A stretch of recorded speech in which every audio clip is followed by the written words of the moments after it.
Hello and welcome to Paper Mache Patch. Today I'm going to show you how to make this simple yet gorgeous mixed media tag. Gather your supplies and let's get started.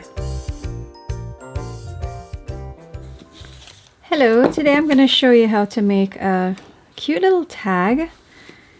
And we're just going to be using a few things. I have a tag here. And I have just some book paper, some matte medium, I have some texture paste and a stencil, and we're going to use all of that to do our background, and then we'll add our embellishments. So to begin, you're just going to need some matte medium. Gel medium is fine as well, or Mod Podge. Just make sure it's the matte version because things just work better when you have a matte surface to work with as opposed to a glossy surface. Things don't stick as easily. So I'm going to go ahead and just put matte medium all over my tag.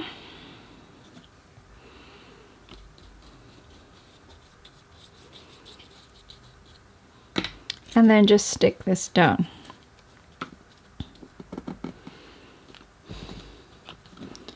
I'm then just going to cover that with another coat of matte medium and set that aside to dry. Okay, this isn't fully dry, but it's dry enough for me to go ahead and add my texture paste. You can use a stencil, or if you just want to have a little texture on there, you can just run a fork through the texture paste. It's really entirely up to you. I have the stencil that has some music notes on it, so I'm just gonna go ahead and add some in random places. I'm gonna use a silicone brush. A palette knife is fine, or like a plastic dinner knife. And I don't want that much. Let me put a bit back. I put a bit of that back, and I am going to go ahead and just add some of this right here. I'm not doing it evenly. I don't want the full effect. I'm adding texture at this point. And there we go. And I am going to leave that to dry.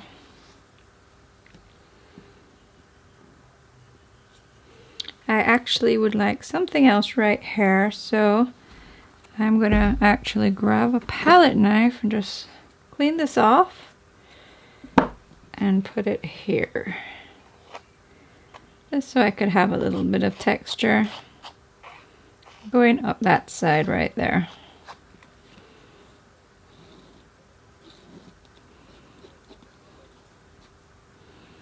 Sometimes it's good to just have texture in random places rather than too uniform.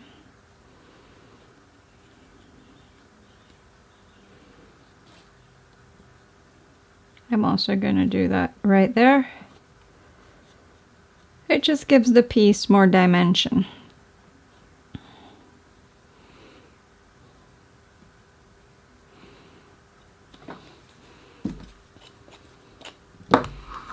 Okay, clean off your palette knife or brush and just put that away. And the last thing I'm going to do is just to use a fork and just go ahead and scrape some lines right into that texture. If you don't like it, just use your finger and smooth it back out and do it again. Alright, great. So this has our texture paste on it and our book paper. So I'm going to go ahead and set this aside to dry. I prefer when texture paste dries by itself as opposed to a heat gun. So I'm just going to leave that. And when we come back, I will start adding the paint and finally our embellishment. It's a good idea to have a wet wipe handy, paper towel, soft cloth, whatever you have, and just immediately get texture paste from your stencil, because you don't want it to ruin your stencil when it gets stuck in all of those little holes. So I will see you back when it's fully dry. Alright, great. This is dry now, and I'm going to start adding some color. So I'm going to use my Distress crayons. These are just water-soluble crayons. Any brand you have will be fine. I'm just going to get a few colors. And I am going to go ahead and just scribble on the color wherever you like.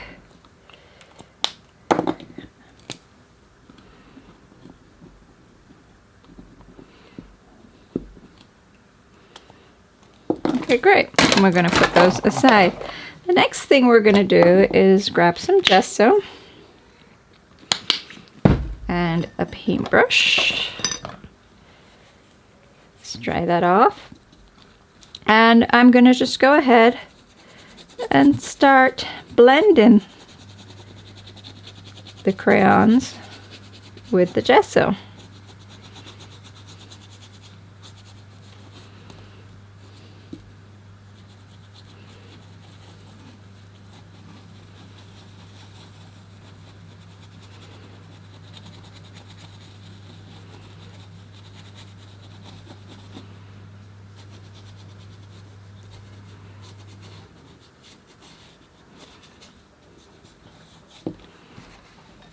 Just going to wipe that off a bit because I don't want too much of the purple to go in with the yellow.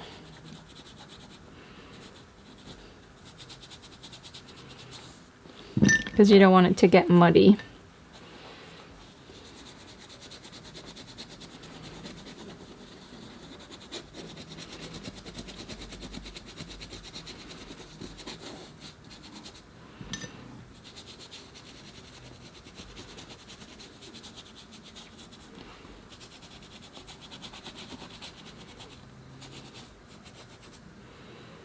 What you can do also is just use your paper towel and pull back some of that color if it's too much.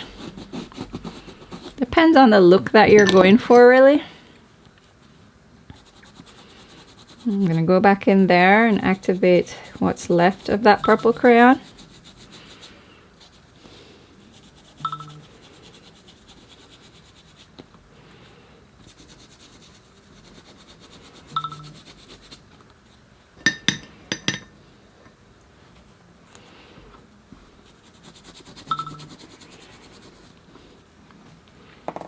And let that dry a bit.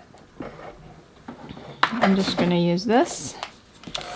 Then I'm going to add a little bit more gesso because it's a bit too bright. I don't really want it that bright,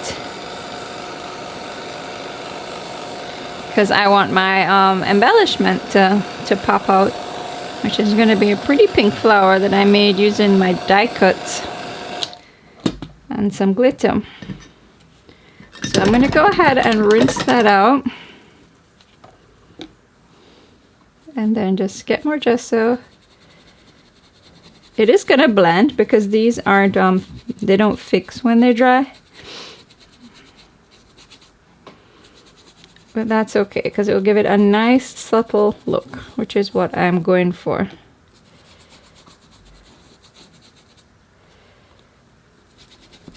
There we go. I'm just going to use this once again and just pull back some of that gesso. And you just keep going back and forth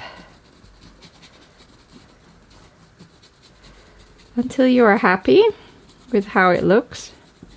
Of course, you can use whatever colors you like. And that now is a fabulous background. So I'm going to dry that, and then we'll come back and add our embellishment.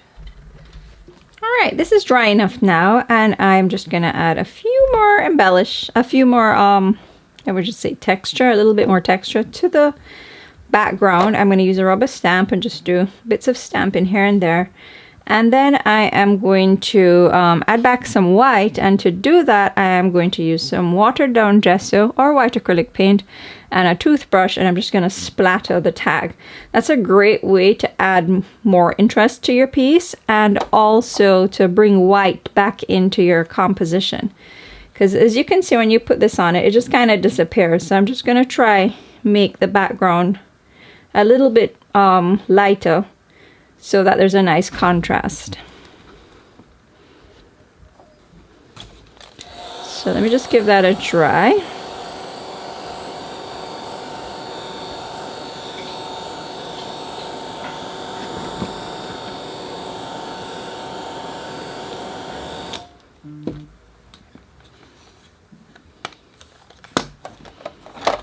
And I'm just going to use this. Use a waterproof ink. Most pigment inks, I think pigment inks are all waterproof, or a dye ink that dries waterproof. I like VersaFine, it's very good. And I'm just adding some ink to the tag. Also, another great thing to do, being I have the ink out, is to just use a sponge of some kind, whether it's the Tim Holtz ones that you buy with the little handle, or just a makeup sponge. You can just go ahead and just add a shadow to the edge of the card. And it automatically, it just brings more dimension to the piece. Alright, so let's put that aside for a minute. Let's give this another quick dry. This is the embellishment that we're going to use, just so you can see. It's coming along nicely. And let me get that toothbrush. And I'm just going to dip it in some water. Add the gesso that I have here. I move my embellishment out of the way. And my washi tape. And just go ahead and add a little splatter. It might absorb some of the paint behind it, but that's okay. If you want a big splatter, you just have to try and maybe use a paintbrush instead, or just tap the toothbrush like that. There we go.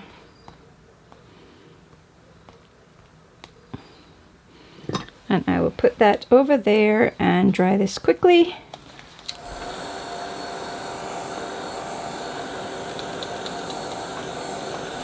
Here I have some washi tape. I may or may not use it. I have not decided yet. That's how it is with a lot of these pieces. You kind of just decide what to add as you are going along. Let me bring back my embellishment here. See how that looks. See, that now is looking fantastic. So I can decide if I'm going to add the washi tape or not. If I could find the end, it would be useful. There we go. Not quite sure what's going on with this one. Okay, that one wasn't working, so I just grabbed another one here. And I'm just going to tear off a little bit and decide if I want it here, if I want it below, above. I think I'm going to wait till I've stuck on my embellishment and use it. So to stick this on, any glue is fine. This is my favorite embellishment glue that's stuck in here, it would seem.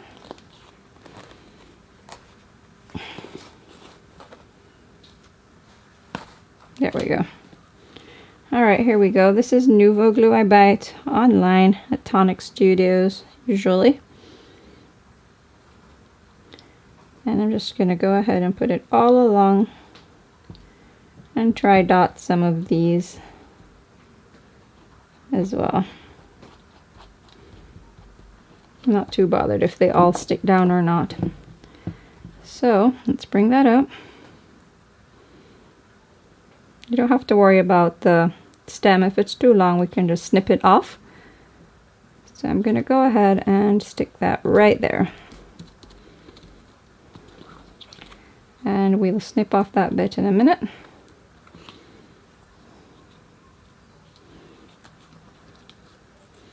And then to finish it off, I'm gonna add this right down here.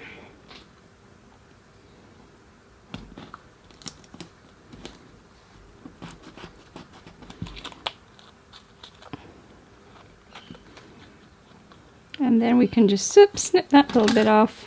Or you can just, if you're worried about messing it up, you can just do that and glue it under as well, along with that bit of tape.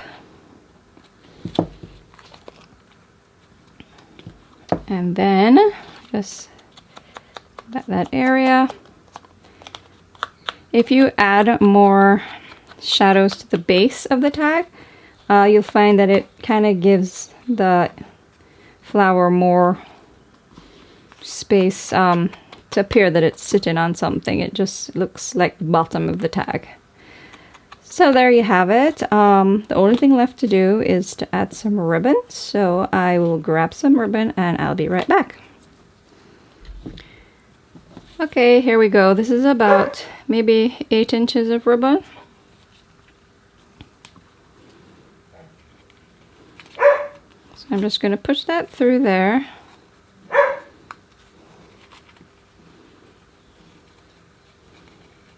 And pull those through.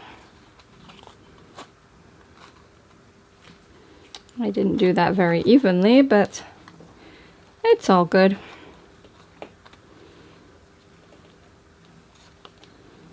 I actually want to turn that around a bit because I want the shiny side. There we go. All right, let's just even those out. And then we can just give it a little snip. And another snip on this one. And there you have it. A simple mixed media tag.